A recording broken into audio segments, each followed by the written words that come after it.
Next, we will look at the inventory application. In this application, we have 4 views: items, inventory movement, charts, and suppliers. Let's start with the items which are added and categorized.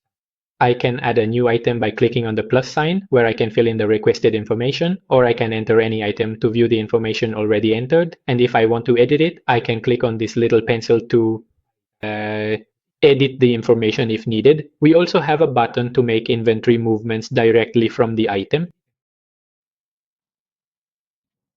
Additionally, the categories can be modified by clicking here. I can view by category the availability of each item that belongs to that category. Here we don't have any movements, but if we do, here we can see the graph with the movements. Likewise, I can go into edit any. Thank you.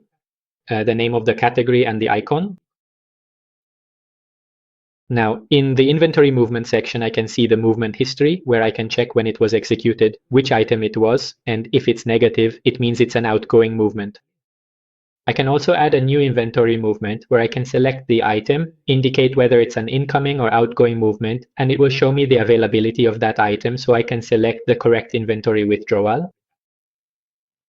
In Monitor, we have the charts. 3 main charts where we can see the inventory level of each item, the price level, the value of each item, and by supplier, how much each supplier has provided me.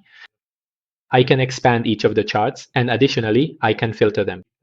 If I want, for example, to see a specific category in this chart, I can select the category and it will filter by the products that belong to that category.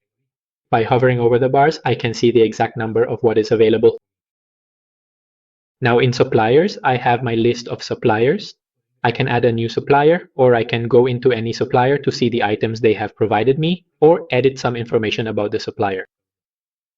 Regarding suppliers and items, there are 2 main buttons that allow us to perform a bulk import or export the current data. That is, I can bulk import a group of items, and additionally, if needed for a report, I can export it to work with it in an Excel table if necessary.